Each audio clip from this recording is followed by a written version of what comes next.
oleh gua ini. Contohnya nih, ini jam berapa? Siapa yang tahu jam berapa? Oke. Kenapa kamu bisa tahu ini jam berapa? Ya. Gak ada yang bilang saya ini. Ini jam analog. Karena angkanya ada di sini. Bukan jam pendek ya. Oke. Kira-kira jadi untuk mengetahui cara belajar kita ini, jadi anak-anak ibu harus tahu dulu nih 1 jam itu berapa menit. Siapa yang tahu? Oh gitu Bu. Jadi kita harus tahu dulu nih 1 jam ini berapa menit? 60 menit. Biasa dia di ini. Yang di depan ini menunjukkan jam. Yang di sini menunjukkan menit. Nanti dia paling akhir menitnya ini ada 60 nanti. Jadi anak ibu harus paham ya sama ini. Ibu kasih contoh lainnya seperti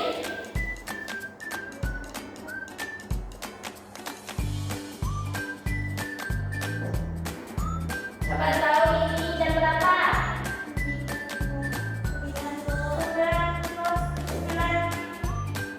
9 lewat 4 menit. Kita jadi menitnya kan?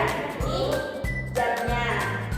Jadi kira-kira lebih mudah pakai jam analog atau jam digital? Oke, kamu jam analog. Apa alasannya? Kenapa kamu jam analog? Karena bisa nengoknya pakai jarum panjang atau jarum pendek, Bu, bisa membedakannya. Oke, yang bilang jam digital apa tadi? Nah, tahu kenapa? Kenapa Putri bilang yang muda itu jam digital? Karena ada Angka-angkanya langsung ya, jadi kita harus tahu ya. Oke, jadi misalnya gini nih, aku kasih contoh dalam kehidupan sehari-hari.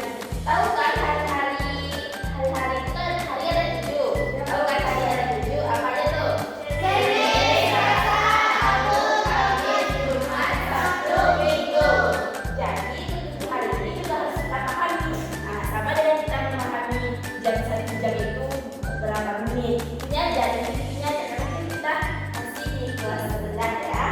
Oke, sekarang siapa yang mau maju ke depan menunjukkan kapan anak-anak itu berangkat ke sekolah? Jam berapa? Ayo segera maju. Mau pakai jam digital atau jam analog? Oke, jangan itu sudah baju susu. Jam berapa berangkat ke sekolah? Ibu, Oke, jadi Sandra berangkat ke sekolah jam 7. Tahu semuanya kan gimana letaknya? Siapa lagi yang mau maju ke depan? Nanti yang mau mulainya ditambah kasih bintang 3. Gak ada? Saya oke. Berarti mau pakai jam yang mana? Jam yang 3 Bu. Oke. Ibu bertanya nih. Berarti sholat zuhur jam berapa? Jam 1:30. Oke, coba buatkan. Jam 1:30. Oke. Oke, pintar ya. Ini namanya jam 1:30. Siapa yang mau nih? Mana mau pakai jam digital? Yuk.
jalur-jalur